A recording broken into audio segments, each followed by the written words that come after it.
E uma das grandes formas que a mídia pode fazer é exatamente divulgar todos os meios à distância de proteção, de assistência jurídica, de pedidos de protetiva, de boletins eletrônicos. Então, nós estamos divulgando esse boletim eletrônico do registro da ocorrência. A partir do momento em que a vítima da sua casa faz o registro do boletim eletrônico, vai para a delegacia eletrônica e ela distribui para as delegacias das áreas esse boletim de ocorrência eletrônico. Cada delegacia da área entra em contato com a vítima, faz entrevista com a vítima por WhatsApp, por meio virtual.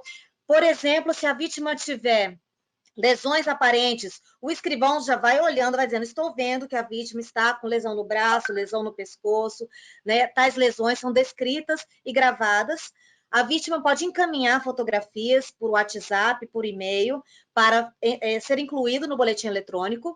E aí, algo muito importante, o escrivão pergunta, a senhora precisa de medidas protetivas, afastamento do lar, proibição de contato, proibição de aproximação. O autor do fato, ele tem acesso à arma de fogo? A senhora sabe onde está guardada essa arma de fogo? Isso tudo vai sendo registrado. E a partir do momento em que ela faz esse pedido por telefone, isso é certificado pelo escrivão de que por telefone ou por WhatsApp ela fez o pedido para que seja encaminhado ao Poder Judiciário, que já adota a medida protetiva no PJE desde 2018. Então, tudo sendo apreciado eletronicamente. E muito interessante que nos crimes em que deixam vestígios, a vítima é orientada a comparecer o quanto antes ao IML, além de já poder encaminhar a fotografia, além de já serem descritas quais lesões aparentes que esse policial está vendo, ela recebe um encaminhamento para o IML, que já vai direto da delegacia da área para o IML. Então, a gente diminui o número de deslocamentos da vítima, ela não precisa ir mais na delegacia da área para poder, a partir dali, receber um memorando de encaminhamento ao IML. O memorando vai direto, por e-mail institucional, da delegacia da área para o IML, e a vítima vai só no IML. Então, a gente já diminui esses canais de comunicação, foi um grande avanço. E determina-se a busca e apreensão, se for necessária, da arma, porque o policial já faz perguntas nesse sentido, se ele tem acesso à arma, onde fica essa arma. Além disso, um grande avanço foi que o Poder Judiciário também, neste ofício que a gente encaminhou à Polícia Civil, colocou da importância de ser feitas perguntas sobre os itens do Formulário Nacional de Risco. Ou seja, o preenchimento do Formulário Nacional de Risco, ele pode ser feito tanto pela vítima, se ela fosse diretamente à delegacia, ela própria fazendo, ou pelo profissional capacitado fazendo as perguntas à vítima. Nesse caso da medida do pedido de protetiva ser eletrônico, o policial vai perguntando cada um daqueles 25 itens do formulário de risco para a vítima e vai assinalando e dizendo que o formulário foi preenchido mediante entrevista com a vítima feita por WhatsApp ou por telefone, exatamente para subsidiar o magistrado na decisão da medida protetiva mais adequada, da medida cautelar mais adequada e também dos encaminhamentos para a rede de proteção.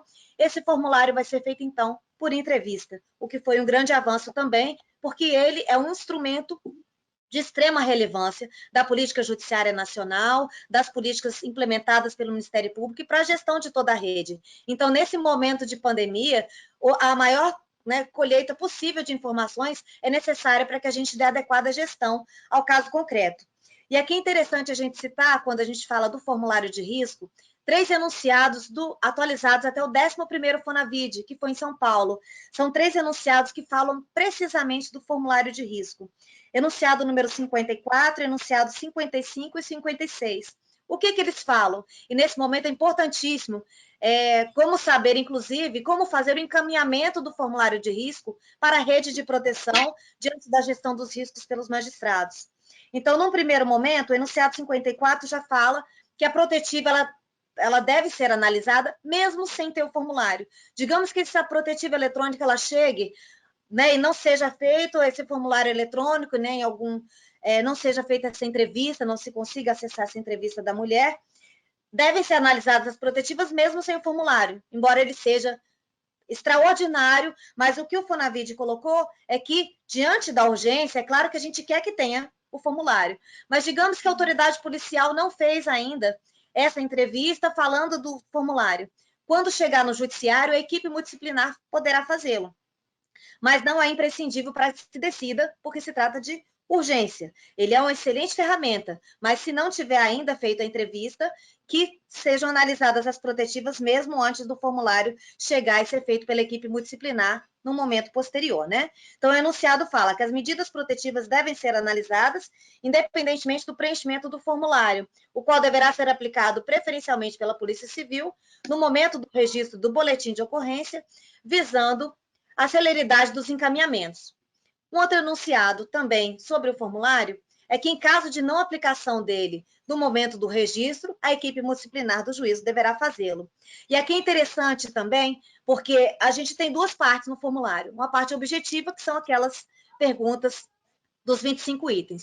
E uma segunda parte do formulário é uma parte subjetiva, que ele exige conhecimentos técnicos, ele exige de entrevista e conhecimentos técnicos também de julgamento clínico. Então, é possível que a equipe multidisciplinar do juizado, o assistente social, a psicóloga, ele faça, mediante entrevista online, virtual, a segunda parte do questionário, que é subjetiva, porque se a gente tem a possibilidade de fazer, como aqui no Zoom Meeting, como no WhatsApp, uma entrevista com a vítima, essa segunda parte do formulário subjetiva também pode ser feito pela equipe multidisciplinar do juízo por esses meios tecnológicos, né, que é um grande avanço que a gente tem percebido. Essa possibilidade de expansão, o judiciário avançou bastante nesse momento da pandemia em relação ao meio tecnológico, intimações por WhatsApp, intimações por e-mail, né, que é um caminho irreversível, é um grande avanço mesmo. Em relação ao enunciado 56, aqui é importante falar, e já, né, me aproximando para passarmos a palavra para outra colega, de como que pode ser feito o compartilhamento do formulário de risco com a rede. A gente está falando especialmente de comunicações entre todos os atores do sistema de justiça, de segurança e da rede por meios virtuais, e qual cuidado que a gente tem que ter para o compartilhamento do formulário na gestão dos riscos.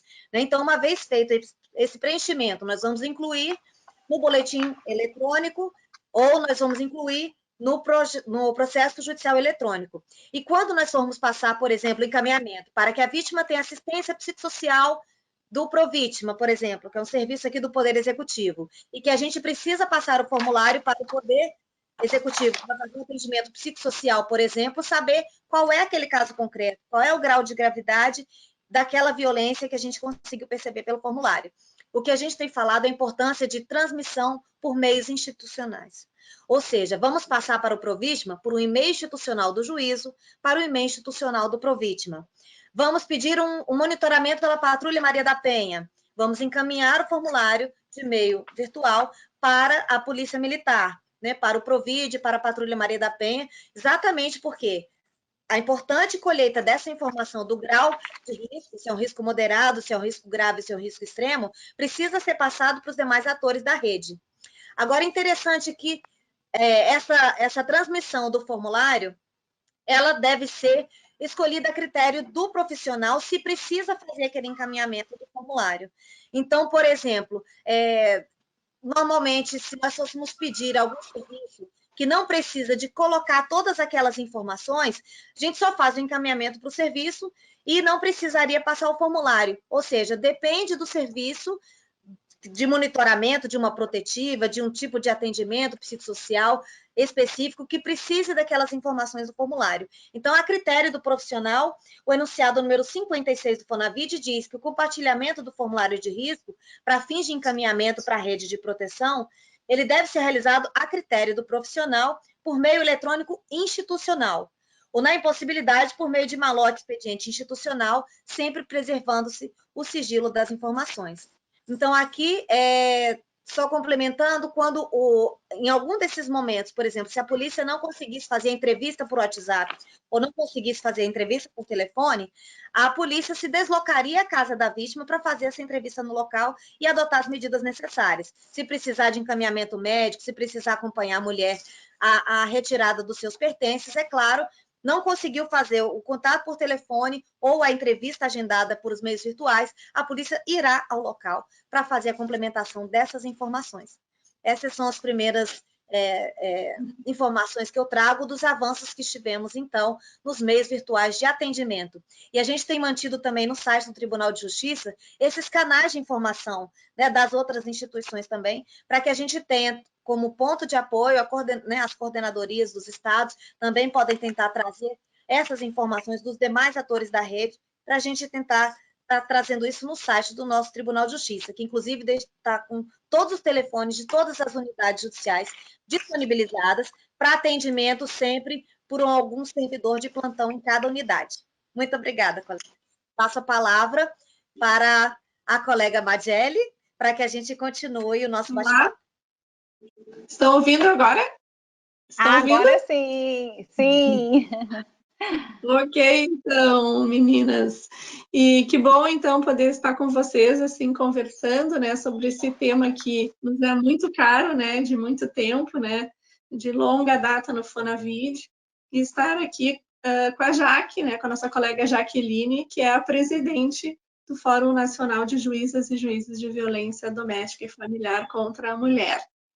Bem, aproveitando aí o que a Luciana referiu a respeito das medidas protetivas, dessa inovação do Distrito Federal, o Rio Grande do Sul também está caminhando para isso, né?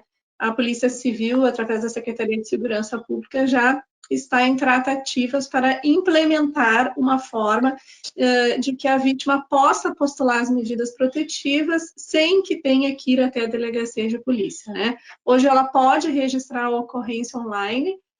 Também ela pode fazer denúncia através do WhatsApp e telefones, mas ainda para fins de pedir medida protetiva, ela tem que se deslocar ou à delegacia ou através de contato por WhatsApp ou telefone com a Defensoria Pública, que está proporcionando também esse atendimento através de meios eletrônicos, né? Então, isso está funcionando bem aqui.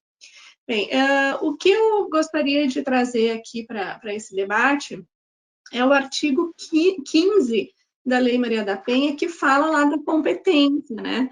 Então, o artigo 15, ele fala da competência para os processos cíveis.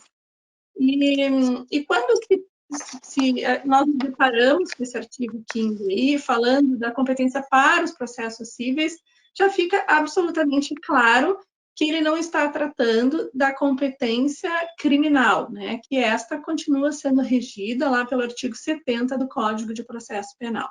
Mas, afinal de contas, por que este artigo está aí, né? Se a gente vai pensar que ele se destina exclusivamente para as ações cíveis puras, então ele não precisaria estar aí, né? Porque nós já temos o Código de Processo Civil, que já tem todas as possibilidades lá de competência para o ajuizamento das ações cíveis e de família, né? E, então, se a gente vai levar em consideração que nós estamos aqui tratando de uma lei de proteção integral, que é a Lei Maria da Penha, fica claro que este artigo se refere à possibilidade de ajuizamento de pedidos de medida protetiva por parte da ofendida, né? E, através desse artigo, então, ele diz que a ofendida tem a possibilidade de escolha